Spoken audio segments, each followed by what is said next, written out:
നമസ്കാരം. കേന്ദ്ര സർക്കാരിന് വമ്പൻ തിരിച്ചടി നൽകി ഒരു സുപ്രീം കോടതി വിധി കൂടി പുറത്തുവന്നു. ന്യൂസ് ക്ലിക്ക് സ്ഥാപകൻ പ്രബീർ പുർക്കയസ്തയെ ഭീകരവിരുദ്ധ നിയമപ്രകാരം ഡൽഹി പോലീസ് അറസ്റ്റ് ചെയ്തത് നിയമവിരുദ്ധമാണെന്ന് പ്രഖ്യാപിച്ച സുപ്രീം കോടതി അദ്ദേഹത്തെ ഉടൻ വിട്ടയക്കാൻ ഉത്തരവിട്ടു.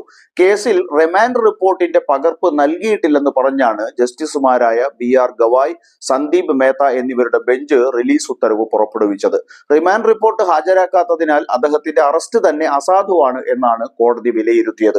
അറസ്റ്റിന്റെ അടിസ്ഥാനം നൽകാത്തതിനാൽ അന്വേഷണ ഏജൻസിയുടെ പ്രവൃത്തി തന്നെ അറസ്റ്റിനെ ദുർബലപ്പെടുത്തുന്നു എന്നാണ് കോടതിയുടെ പക്ഷം. ചൈനയിൽ നിന്ന് പണം സ്വീകരിച്ച് അവർക്ക് അനുകൂലമായ പ്രചാരണം നടത്തിയെന്ന കേസിൽ ന്യൂസ് ക്ലിക്ക് സ്ഥാപകൻ പ്രബീർ പുർക്കയസ്തയെ അടിയന്തരമായി വിട്ടയക്കാനുള്ള സുപ്രീം കോടതി ഉത്തരവ് ഡൽഹി പോലീസിനും കേന്ദ്ര സർക്കാരിനും കനത്ത തിരിച്ചടിയാണ്.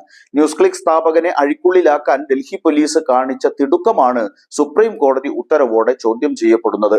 അറസ്റ്റ് നടപടികൾ ശരിവച്ച ഡൽഹി ഹൈക്കോടതിയുടെ നിരീക്ഷണങ്ങൾ പാടെ നിരസിക്കുന്നതാണ് സുപ്രീം കോടതി ഉത്തരവ്. അറസ്റ്റിന് ശേഷം അഭിഭാഷകനെ അറിയിക്കാതെ മജിസ്ട്രേറ്റിന് മുന്നിൽ തിടുക്കത്തിൽ പുർക്കയസ്തയെ ഹാജരാക്കിയതിന് ഡൽഹി പോലീസിനെ സുപ്രീം കോടതി വിമർശിച്ചിരുന്നു. അദ്ദേഹത്തിന്റെ അഭിഭാഷകൻ റിമാൻഡ് അപേക്ഷ സ്വീകരിക്കുന്നതിന് മുമ്പ് തന്നെ റിമാൻഡ് ഉത്തരവ് പുറപ്പെടുവിച്ചതും അതിശയിപ്പിക്കുന്നതായി സുപ്രീം കോടതി കണ്ടെത്തിയിരുന്നു.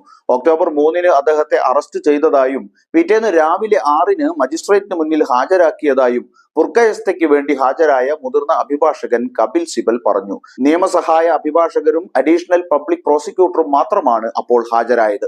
പുർക്കയസ്തയുടെ അഭിഭാഷകനെ അറിയിച്ചിട്ടില്ലെന്നും അദ്ദേഹം പറഞ്ഞു. പുർക്കയസ്ത ഇതിനെ എതിർത്തപ്പോൾ അന്വേഷണ ഉദ്യോഗസ്ഥൻ തന്റെ അഭിഭാഷകനെ ടെലിഫോൺ വഴി അറിയിക്കുകയും റിമാൻഡ് അപേക്ഷ വാട്സാപ്പിൽ അയച്ചുവെന്നും സിബൽ പറഞ്ഞു.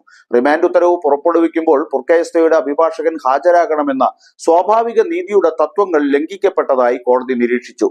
ന്യൂയോർക്ക് ടൈംസിന്റെ അന്വേഷണത്തിൽ ന്യൂസ് ക്ലിക്കിന് ചൈനീസ് പ്രചാരണം പ്രോത്സാഹിപ്പിക്കുന്ന ഒരു നെറ്റ്വർക്കിൽ നിന്ന് ഫണ്ട് ലഭിച്ചെന്ന് ആരോപിച്ച് ദിവസങ്ങൾക്ക് ശേഷം തീവ്രവാദ വിരുദ്ധ നിയമം, നിയമവിരുദ്ധ പ്രവർത്തനങ്ങൾ തടയൽ നിയമം എന്നിവ പ്രകാരം കഴിഞ്ഞ ഒക്ടോബർ 3 പുർക്കയസ്തയെ അറസ്റ്റ് ചെയ്തത്.